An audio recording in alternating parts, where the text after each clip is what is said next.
Technology, science, space, environment, people. places. It's all totally awesome.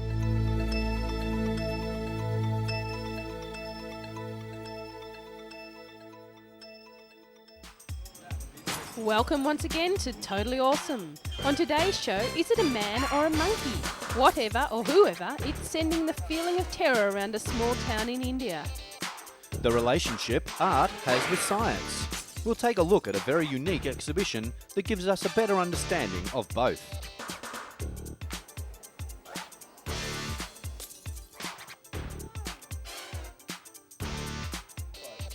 A dog kennel set up to ease the mind of holidaying owners.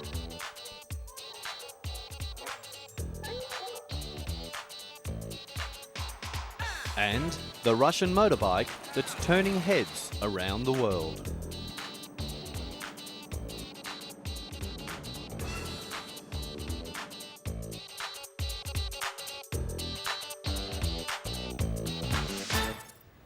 Did you know that plants talk to insects? Well, that's the theory being put to test by scientists at the Imperial Agricultural College in Wye. Researchers there are discovering how plants use scent and colour to attract helpful insects and repel unwelcome visitors. Scientists have been doing a lot of research in the conversation between plants and insects and have come up with some fascinating results. A plant releases smell to attract certain insects to feed on it, pollinate it, or protect it from aggressors. It's a relationship where the plant is in total control. Why researchers have also discovered the secret life of roses. They have used suction pipes to draw the scent onto special filters. With this, they've been able to analyse when and how roses produce the hundreds of components that make up their perfume, and what external factors make them carry on doing so. These cockroach enclosures have been partially sprayed with a natural plant repellent.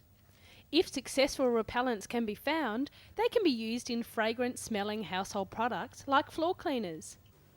The research also provides insight into how good, helpful insects can be attracted into our garden and unwanted ones repelled in a natural way without using pesticides. The centre has been the heart of agricultural study for 550 years, so I guess you'd say they know a thing or two about plants. With the relationship between plants and insects being more than 300 million years old, we're just beginning to understand how it all works.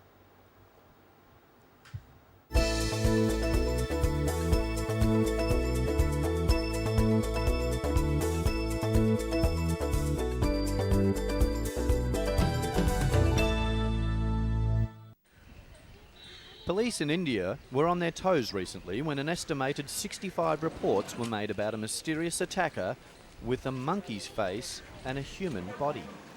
He was said to be scratching and biting victims in and around Delhi. Named the Monkey Man, this mysterious creature had the newspapers in a frenzy, with sketches of the mysterious attacker splashed all over the front page. Two identikit portraits put together with the help of the creature's victims suggested it was human. 55-year-old Ram Gopal Shamara, who was attacked by the creature while he was sleeping, said the incident had panicked his neighbours, forcing them to spend their nights in the streets armed with sticks, waiting for the attacker. Ashkol Kumar, an eyewitness, said there were two of them. The first one's face was that of a monkey. He had hair all over his head and shoulders, but there was no hair on the lower part of his body. The second creature also had a monkey's face and hair all over his head and shoulders. Police said they had no clue as to the identity of the alleged attackers, but they had intensified patrols in an attempt to catch the mysterious creatures. Monkeys run wild in New Delhi and on the outskirts of the city. Sometimes they pounce on unsuspecting pedestrians or enter houses. What do you think? Man or monkey? And will we ever know?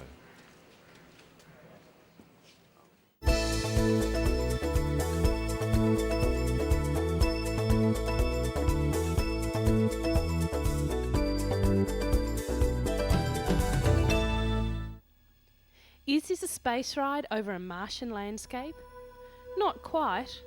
Or dream pictures of another dimension? In a way, yes. It's images of an internal world. This is a computerised representation of the elements that form the Earth.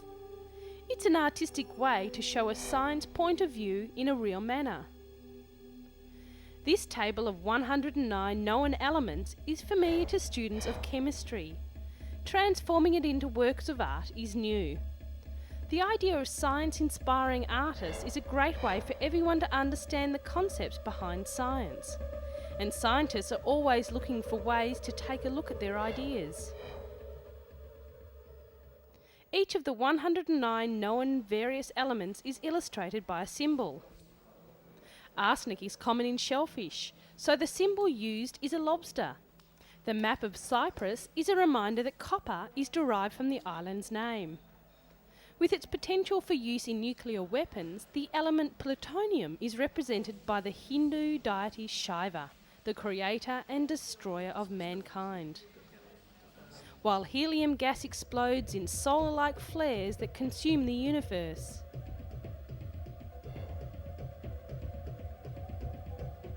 This is a three-dimensional computer animation of the elements. Here it shows the use of a neon gas in modern strip lighting. This grey metal is called cerium. It's used in flint for pocket lighters. As art, it is represented as a giant asteroid spinning through space. Magnesium is the element of all living things, and in this artwork it appears as a leafy green portrait.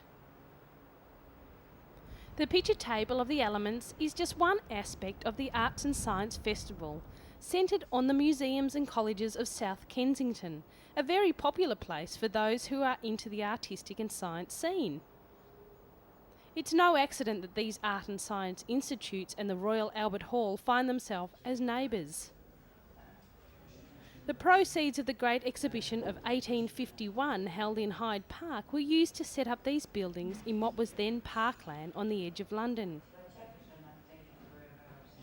It is an appropriate setting then for the Creating Sparks Festival, which examines the many-faceted relationships between art and science.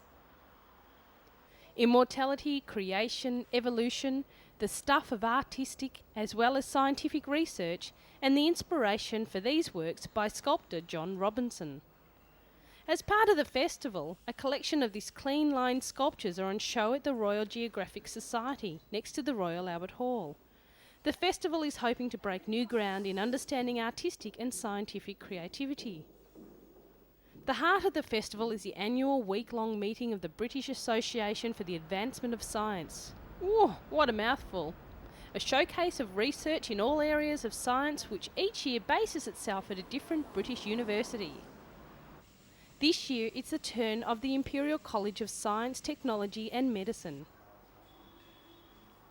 Scientists have the opportunity to tell the public how far they've gotten with their pet research project. A team from Imperial College is on the verge of developing a way to stop asthma attacks without the need for regular steroid inhalers. In asthma, white cells invade the lungs, causing shortness of breath and wheezing. The Imperial College team has found a way of blocking the lung receptors to prevent the accumulation of white cells. Keep going. Breathe all the way in. Suck in. Another project looks at insects, the world's best flyers. They've perfected their hovering and manoeuvring abilities over 300 million years. Mimicking this ability with engineering is a tall order, to say the least, but researchers are working hard on developing 6-inch flying robots that can manoeuvre slowly and silently inside buildings. A camera-equipped hovering robot could be used in dangerous situations, like searching for survivors of earthquakes. The idea is to make one that can fly through gaps in fallen masonry, locate survivors and plan safer removal of rubble to free them. That area up there where you said you were, you're not getting anybody answering back to you. What are you calling? The Royal Albert Hall, used more for symphony orchestras than circuses, and has rarely seen anything like this. For one special day, it was transformed to stage an event designed to spark scientific curiosity in school children. A circus clown proved a painless way for these youngsters to experience some of the effects of friction and gravity. There were plenty of hands-on activities too. University lecturers were ready and waiting to help these children convert their mechanical ideas into working models. It was all cleverly designed to get kids interested in science and technology. With the accent on virtual reality, there's a danger that model building is a skill that's been forgotten. Mixing fun with learning is the motto of the day. And working in the real world, how can sport and fitness be left out? Reaction times, heart rates. Science has a role in all aspects of training and testing. Science or art, for these children it's just learning with a whole lot of fun thrown in.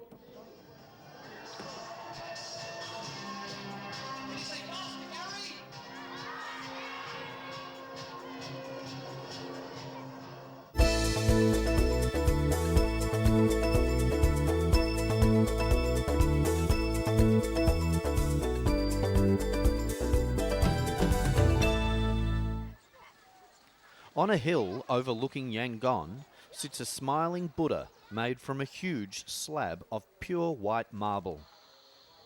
It's the biggest marble Buddha image in the world, according to the government of Myanmar.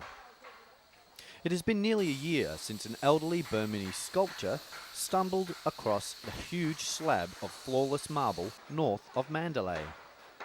And after months of planning, sculpting, transporting and praying, a majestic white marble Buddha now sits on a hill in the nation's capital. Marble is a stone that comes from limestone. It has been transformed from intense heat and pressure and is often used in sculptures and buildings. To find a piece as pure in colour as this one is quite unusual. Weighing more than 400 tonnes and measuring 37 feet tall, the Buddha is said to be the largest image of its kind